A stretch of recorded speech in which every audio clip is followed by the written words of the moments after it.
You know the saying, there's only room for one star in a family, especially in Hollywood. But what about the brothers and sisters whose names quietly vanished while their siblings soared into the spotlight? What secrets, heartbreaks, and rivalries are buried behind these faded family ties? Tonight, as we peel back the glittering layers of classic Hollywood, you might just spot a familiar face hiding behind the legend if you're sharp enough to catch the clues woven through every story until the very end. Joan Fontaine and Olivia de Havilland. In classic Hollywood, the tale of Joan Fontaine and Olivia de Havilland is not just about sibling rivalry. It's a drama as fierce as any Oscar-winning script. Born less than 2 years apart, these sisters both climbed to stardom on their own terms, each winning Academy Awards and starring in some of the era's most enduring films. But behind the scenes, their relationship was notoriously bitter, marked by a decades-long feud that was as famous as their movies. Olivia, best known for Gone with the Wind and The Heiress, projected grace and determination, carving out a legacy as a woman who fought for her artistic freedom, famously challenging the studio system and winning a lawsuit that forever changed Hollywood contracts. Joan, meanwhile, gave audiences unforgettable performances in Rebecca and Suspicion, even beating her sister to the Oscar stage in 1942, a moment that reportedly deepened their lifelong tension. But as the years passed, something strange happened. While Olivia's career and activism became part of Hollywood legend, Joan's name faded from everyday conversation. Today, her films are rediscovered by classic movie buffs, but she remains, almost unfairly, the other de Havilland sister to most. Their story is a haunting example of how Hollywood's spotlight can burn twice as hot for some, while others, no less talented, are quietly pushed into the shadows, even within the same family. George Sanders and Tom Conway. Few stories in old Hollywood are as quietly tragic as that of George Sanders and his older brother Tom Conway. Both born in St. Petersburg, Russia, they shared more than just strikingly similar voices and debonair looks. They also shared a dream. George was the first to conquer Hollywood with his sardonic wit and imposing presence. He became a staple of sophisticated villainy in films like Rebecca and All About Eve, winning an Academy Award and commanding the respect of directors and audiences alike. Tom, meanwhile, followed closely behind. When George stepped away from the successful Falcon detective film series, the studio didn't recast the part. They wrote in a brother, played by Tom himself. For a moment, it seemed the Conway name might become as big as Sanders. Tom carved out a career in atmospheric thrillers like Cat People and I Walked with a Zombie, bringing a haunted elegance to the B-movie scene. But as George soared, Tom's career faltered. He became typecast, eventually reduced to supporting roles in lower-budget pictures. Off-screen, the brothers' relationship was reportedly strained, with George's sharp tongue sometimes turned against Tom. In the end, Tom died in near obscurity, while George's own life ended in infamy. Their story is a reminder. In Hollywood, the same blood can run through both legends and forgotten men, but the spotlight only lingers where it wants to. Bing Crosby and Bob Crosby. When you hear the name Crosby in classic Hollywood, it's always Bing who comes to mind, crooner, movie star, and the voice behind White Christmas. But Bing's younger brother, Bob Crosby, was carving his own path just a few steps away. While Bing's smooth baritone filled radio waves and movie houses, Bob became a fixture of the jazz and swing scene, leading the Bob Crosby Orchestra and the Bobcats, bands that were beloved by jazz aficionados, but rarely got top billing in the headlines. Bing was born in 1903 and would go on to become the best-selling recording artist of the 20th century, his influence spreading into television and film. Bob, 10 years younger, entered the music world in his brother's wake. Rather than mimic Bing's pop sound, Bob embraced a swinging Dixieland jazz vibe, becoming a bandleader known for vibrant improvisational arrangements and easygoing charm. The brothers rarely collaborated, perhaps to avoid comparisons or accusations of nepotism, but behind the scenes, Bing is said to have quietly helped Bob land crucial radio gigs, a subtle nod to sibling support in an industry built on connections. Despite his own talents and popularity during the swing era, Bob Crosby's name never reached the heights of Bing's. Today, he's a legend for jazz historians, but to most, he remains Bing's little brother. Their story is a case study of the unpredictable currents of fame. Even when talent runs in the family, Only one name might be remembered by history: John Barrymore, Lionel Barrymore, and Ethel Barrymore. The Barrymores were called Hollywood's royal family, a trio of siblings whose talent spanned the stage and screen, shaping the very foundation of American acting. John Barrymore, with his chiseled features and thunderous stage presence, became the great profile, conquering Shakespeare and silent film alike. Lionel, his older brother, was everywhere, in dramas, comedies, and radio, bringing a quiet gravitas to classics like Key Largo and It's a Wonderful Life. Their sister Ethel, meanwhile, was a Broadway sensation, revered for her artistry, but less frequently seen on the big screen. Yet, despite their collective success, history is fickle. Today, John's troubled brilliance is still dissected by film historians, but Lionel is often remembered only as the supporting actor, and Ethel's fame has faded almost entirely outside theater circles. The Barrymore legacy is as much about heartbreak as it is about triumph. John's battles with alcoholism became legendary, his later years marked by scandal and decline.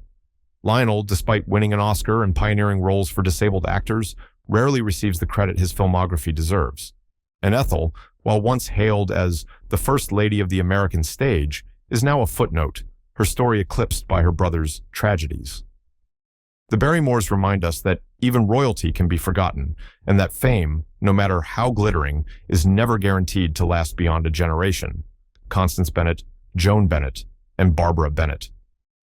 In the 1930s, the Bennett sisters were Hollywood's answer to high society, glamorous, poised, and seemingly destined for collective greatness. Constance Bennett was the first to break through, becoming one of the highest-paid actresses of her era. With platinum blonde hair and an air of sophistication, she starred in hits like Topper and What Price Hollywood, commanding both screen time and salary. Her younger sister, Joan Bennett, arrived as the ingenue, but soon transformed her image, finding her stride in the world of film noir. Joan's roles in Scarlet Street and The Woman in the Window solidified her status as a sultry, mysterious leading lady, outshining Constance in the 1940s and beyond. Then there was Barbara Bennett, the often overlooked third sister.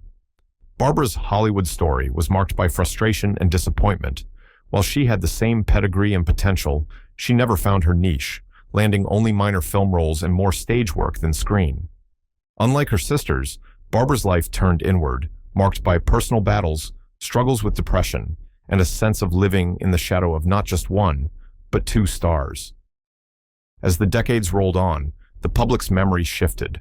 Joan's career endured into television's golden age, while Constance's silent-era glamour faded into nostalgia. Barbara, meanwhile, was nearly forgotten altogether. Her name resurfaced only when classic Hollywood completists dig into the family tree. The Bennetts serve as a perfect microcosm of sibling stardom: one family, three sisters, three vastly different legacies, and only one enduring in the Hollywood spotlight. Priscilla, Rosemary, and Lola Lane, the Lane sisters. The Lane sisters were once a marketing dream for Warner Brothers, selling audiences on the wholesome novelty of real-life siblings, singing and acting side by side. Priscilla, Rosemary, and Lola Lane, along with Loretta, who never quite made it out of the chorus, appeared together in films like Four Daughters and its sequels, their harmonizing voices and gentle screen personas, charming Depression-era America. Priscilla was the breakout, with a girl-next-door innocence that won her lead roles opposite big-name actors. Rosemary's warm alto voice and approachable presence made her the musical glue of the group, while Lola was the boldest, edgy, and sharp, occasionally breaking type with roles in B-movies and film noir. But Hollywood's appetite for sister acts faded fast. By the early 1940s, the novelty wore thin, and as solo careers, none of the Lanes managed to escape typecasting. Priscilla's brief peak quickly turned into a string of unremarkable features. Rosemary gravitated toward Broadway and smaller musical projects. Lola found herself typecast in secondary roles, struggling to maintain relevance as the industry evolved. By the 1950s, the Lane sisters were all but erased from public memory, reduced to trivia for film buffs and footnotes in Hollywood history books. Their story is a testament to both the power and the limits of family branding in classic Hollywood, and a reminder that sometimes even four sisters singing in perfect harmony can't guarantee a happy ending in show business. Jeff Bridges and Bo Bridges. In the lore of Hollywood families, the Bridges brothers embody both legacy and quiet rivalry. Jeff and Bo, often called Bo Bridges, were born into show business, sons of the legendary Lloyd Bridges, and both were practically raised on movie sets.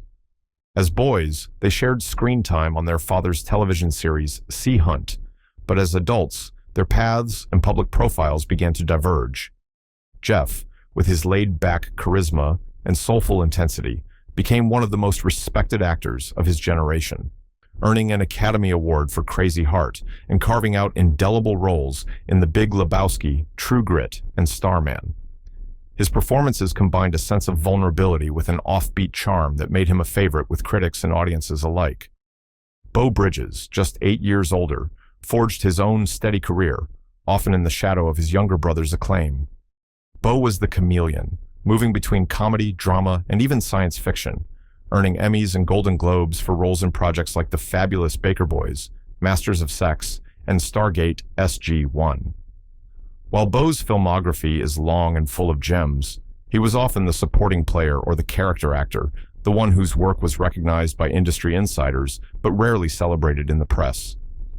When the brothers did appear together, most famously in The Fabulous Baker Boys, it was Jeff who got the marquee treatment, with Bo providing the film's grounded emotional center. Over time, Jeff's cult status eclipsed Bo's accomplishments.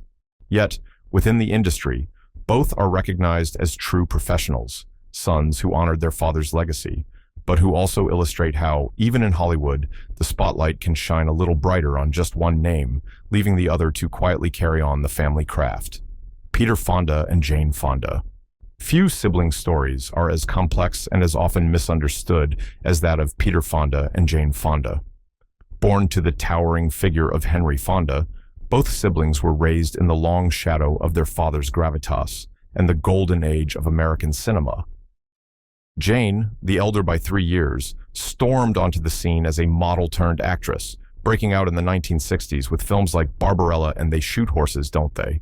Her transformation into an Academy Award-winning actress and an outspoken political activist made her a household name and, for decades, one of the most discussed women in the world. Peter, meanwhile, carved his own, less predictable path. He became the countercultural icon of Easy Rider, a film he co-wrote and starred in, defining a generation of outsiders and rebels. While Peter had flashes of critical acclaim, his career was perennially compared to Jane's. Where she won Oscars and stirred controversy, he became a cult figure, often seen as the sensitive, troubled sibling, deeply creative but battling family demons. Their relationship with each other was famously complicated, marked by periods of estrangement, reconciliation, and mutual respect. As time passed, Jane Fonda's stature as an actress, activist, and fitness mogul only grew, while Peter, despite a late career resurgence with Uli's Gold, remained the lesser-known Fonda to most. Their story is a classic Hollywood paradox. Two talents from the same roots, yet only one legacy carved into the mainstream, the other left as a wistful echo of what might have been if family, fame, and fate had aligned just a little differently. Shirley MacLaine and Warren Beatty. Sibling rivalry takes on a new dimension when both siblings become stars, but with Shirley MacLaine and Warren Beatty, the journey was anything but even. Shirley MacLaine burst into Hollywood in the mid-1950s, captivating audiences with her offbeat charm and emotional range in films like The Apartment and Irma la Douce. Her rise was swift, and for years, she was the one with the recognizable name, collecting Oscar nominations and building a reputation as one of Hollywood's most fearless actresses. Her personality, brash, candid, unafraid to speak her mind, made her a magnet for both controversy and admiration. Warren Beatty, her younger brother, entered the business in Shirley's shadow, initially known more as Shirley MacLaine's brother than as a budding actor. But Warren soon flipped the script, becoming an icon in his own right, with Splendor in the Grass, and then achieving near-mythic status as the creative force behind Bonnie and Clyde. As the decades wore on, Beatty's directing and producing skills brought him further acclaim, even as his off-screen romantic escapades kept him in the tabloids.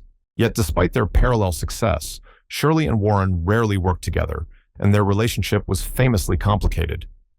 Shirley's quirky worldview and spiritual journey set her apart, while Warren's perfectionism and charisma made him a Hollywood power broker. Today, both are legends, but Shirley's early dominance in the industry is often eclipsed by the larger-than-life persona her brother later built. Their story is a case study in how even in the brightest families, fame doesn't always shine with equal intensity. Sally Blaine, Pollyann Young, Loretta Young, and Georgiana Young. In a family of 4 sisters chasing the same Hollywood dream, only one found immortality. Loretta Young became a symbol of glamour, grace, and endurance, winning an Academy Award for The Farmer's Daughter and reinventing herself as the first lady of television in the 1950s. But her sisters, Sally Blaine, Pollyann Young, and Georgiana Young, all spent years in the business, acting in dozens of films, but never achieving the stardom Loretta did. Sally Blaine, the eldest, had a prolific but largely unsung career, appearing in more than 70 films, often in supporting roles. Pollyann carved out a niche as a leading lady in B-movies and smaller features, never breaking through to A-list status. Georgiana, the youngest, appeared in just a handful of movies before marrying actor Ricardo Montalban and stepping away from the spotlight. Despite their shared upbringing and early ambitions, only Loretta became a household name, a face that lived on through syndicated television and classic film reruns. Over time, the names Sally, Pollyann, and Georgiana faded from public memory, remembered, if at all, only in connection to their more famous sister. Their story is a poignant reminder that Hollywood's history is filled with talented siblings whose legacies are quietly buried beneath the marquee, overshadowed by the brightness of just one shining star in the family. Jon and Jim Ameche. Hollywood's golden age loved a good family story, but when it came to the Ameche brothers, only one was destined for legendary status. Jon Ameche's warm smile and rich voice became his trademarks in hits like The Story of Alexander Graham Bell and the screwball classic, Heaven Can Wait. He won an Oscar late in his career for Cocoon, proving his staying power in an industry that so often forgets its own. Don's talent for blending drama, comedy, and even musical performance made him a versatile favorite from the 1930s through the 1980s. Jim Ameche, meanwhile, followed a quieter path. He was successful, just not in the way the public remembers. Jim was a celebrated radio star, notably voicing Jack Armstrong, All-American Boy, and later succeeding Don as the host of the Chase and Sanborn Hour. He appeared in films and television, but Hollywood never embraced him like it did his older brother. While Don was lighting up the big screen, Jim's career unfolded mostly behind the microphone, respected but invisible to the millions who flocked to movie theaters. As the decades rolled by, Jon Ameche became a household name, his face and voice immortalized in classic cinema. Jim's achievements are now footnotes, often rediscovered only by old radio fans and historians.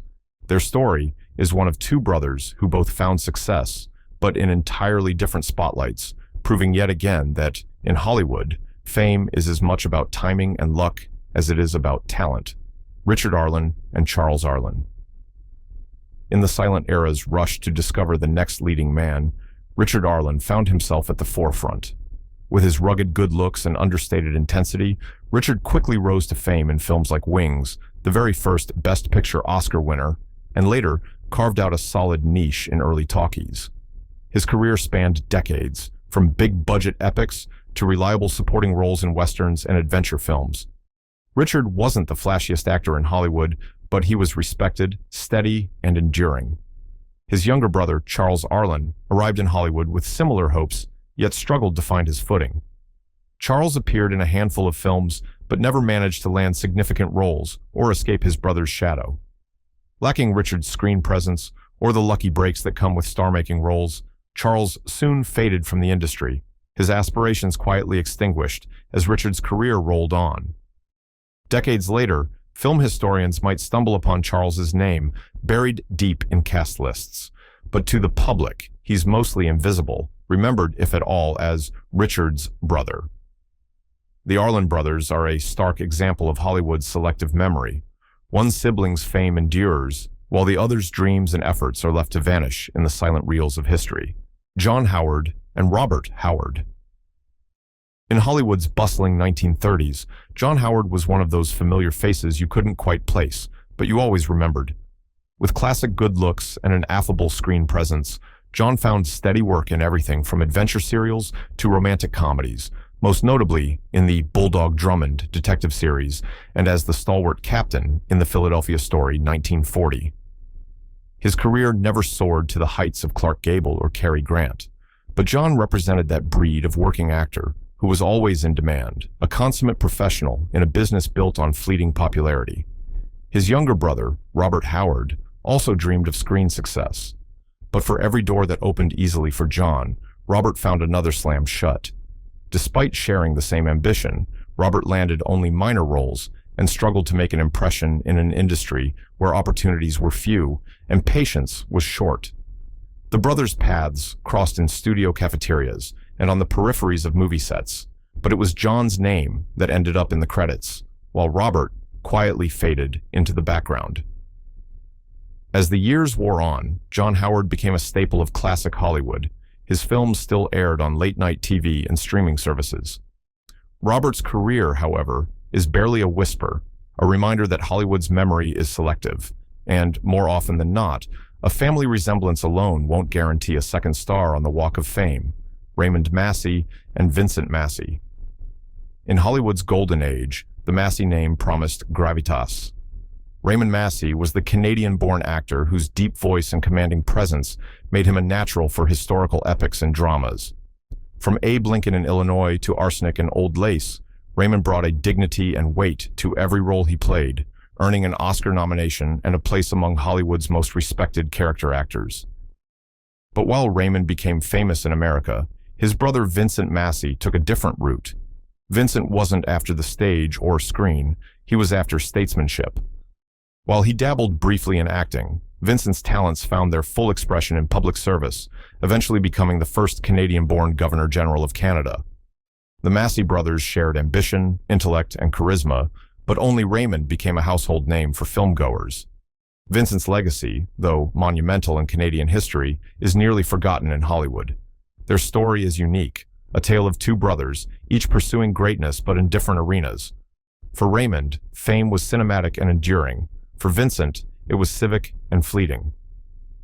Yet, in the shadow of Raymond's Hollywood success, Vincent Massie's contributions are mostly lost to American audiences, a footnote in the back pages of movie biographies.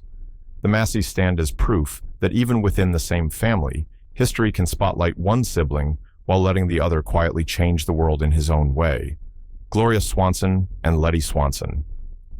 Gloria Swanson was one of the most dazzling stars of the silent era, a true Hollywood original whose glamorous image and dramatic flair carried her through the transition to talkies and eventually to legendary status with Sunset Boulevard. Audiences couldn't get enough of Gloria's expressive face and the scandals that seemed to follow her on and off screen. But few remember that Gloria had a sister, Letty Swanson, who also tried her luck in Hollywood's golden years. Letty shared Gloria's beauty and determination, yet her career never gained traction. Letty's roles were mostly bit parts and background appearances, often in the shadow of her famous sister's star vehicles. Hollywood never seemed interested in giving Letty a chance to prove herself, and she eventually faded from both the industry and public memory, known, if at all, only as Gloria's sister. The story of the Swanson sisters is a stark illustration of Hollywood's selective memory, one sibling immortalized in silver screen legend, the other quietly vanishing into obscurity. Their paths prove that talent and ambition aren't always enough. Sometimes, timing, luck, and the unforgiving glare of the spotlight determine which family names are remembered. William Powell and Clifford Powell. William Powell's sophisticated wit and effortless charm made him a staple of classic Hollywood's golden era. Audiences adored his sly humor and Quicksilver banter, especially in the Thin Man series, where he brought Detective Nick Charles to life with unrivaled elegance. Powell's performances in films like My Man Godfrey and Life with Father displayed not only comedic brilliance, but also a capacity for pathos and vulnerability that few leading men could match. With 3 Academy Award nominations to his name and a filmography that stretches across genres, William Powell's legacy endures as a symbol of screen class and subtlety. Yet behind that legacy is a brother almost entirely forgotten by Hollywood's fickle spotlight, Clifford Powell. Clifford shared the same dreams and, according to some accounts, the same dry wit as William. He pursued acting with determination, but his career became a string of modest stage roles and blink-and-you-miss-it film appearances. Clifford never landed a breakout part or captured the industry's attention in the way his brother did. There were no magazine covers, no starring credits, only the quiet persistence of someone determined to make it, even as the odds stacked higher each year. Over time, William Powell's name grew in stature, finding new generations of fans and earning a permanent place in film history. Clifford's journey, though marked by effort and ambition, slipped into obscurity. The Powell brothers' story is a sobering reminder that in Hollywood, talent and hard work are sometimes not enough. Lasting fame picks its favorites, and only a fortunate few, like William, are remembered as legends. Douglas Fairbanks, Jr. and John Fairbanks. The Fairbanks name stands as a pillar of early Hollywood history, conjuring images of swordplay, daring escapes, and silver screen romance. Douglas Fairbanks Sr. wasn't just a star, he was the very embodiment of swashbuckling adventure, his performances in silent classics like The Mark of Zorro and Robin Hood creating a template for action heroes for generations. His son, Douglas Fairbanks Jr., faced the formidable challenge of carving his own path out from under such a towering shadow. Against the odds, Douglas Jr. succeeded, becoming a matinee idol in his own right, starring in memorable films like Gunga Din, The Corsican Brothers, and The Prisoner of Zenda. He earned a reputation for poise, charm, and even real-world heroism, serving with distinction during World War II. His career bridged the silent era and the rise of the talkies, making him a rare figure whose legacy stands independently of his father's. But few today remember that there was another Fairbanks brother, John, whose Hollywood ambitions never translated into lasting fame. While Douglas Jr. inherited the looks, athleticism, and the all-important it factor, John's years in Hollywood were marked by frustration. He appeared in a handful of minor projects and was often mentioned in the press as the other Fairbanks, a moniker that seemed to cement his fate. Despite sharing the same famous lineage, John couldn't find his way out of the background, overshadowed by both his brother's rising star and the indelible legacy of their father. Today, the Fairbanks legacy is one of adventure and triumph, but also of heartbreak and dreams left unrealized. Douglas Jr. is celebrated as the heir who carried the family torch into new eras, while John remains almost entirely forgotten, a reminder that even in Hollywood's most storied dynasties, not every member finds their place in the spotlight. Dvorak and Mildred Bancroft. Dvorak made her mark as one of Warner Brothers' most compelling contract stars of the 1930s and 1940s. With her striking, expressive eyes and a presence that could command the screen in an instant, Anne played everything from tough-talking dames in crime dramas to world-weary women in musicals. She worked alongside some of the era's biggest stars, holding her own in films with the likes of James Cagney in Scarface and Bette Davis in 3 on a Match. Audiences saw a spark in Anne that hinted at a much bigger legacy. She brought an intensity and complexity to her roles that set her apart from the studio system's usual starlets. But Anne's independent streak became both her hallmark and her undoing. She famously walked out on Warner Brothers at the height of her fame, seeking better roles and fairer treatment, a move that effectively derailed her momentum in a studio-dominated era. The decision cost her prime years, and she spent much of her later career fighting to regain what had been lost. Her half-sister, Mildred Bancroft, also entered the Hollywood dream, but her path was much quieter. Mildred's career unfolded mostly in the shadows, supporting roles, background parts, and fleeting appearances that even devoted movie buffs would struggle to spot. She lacked Anne's boldness and screen presence, but even more, she lacked the breaks. The industry never offered Mildred the chance to make her mark. History remembers Anne Dvorak as a bold risk-taker who challenged the system and paid the price, while Mildred's name is nearly lost, a symbol of all those whose Hollywood stories were left unfinished. Their contrasting paths say everything about the merciless nature of classic Hollywood. Even with a family connection, the spotlight might illuminate one sibling while letting the other quietly disappear, reminding us that talent, timing, and fate rarely align for everyone in the same family. In the end, Hollywood's Walk of Fame isn't just a sidewalk. It's a memory game, where some names shine bright while others vanish between the stars. For every legend, there's a sibling whose story lingers just out of frame, their hopes and heartbreaks echoing through forgotten reels. Maybe tonight you'll remember not just the icons, but those who walked beside them. Because in classic Hollywood, fame was never a family guarantee, and the shadows tell their own unforgettable stories if you know where to look.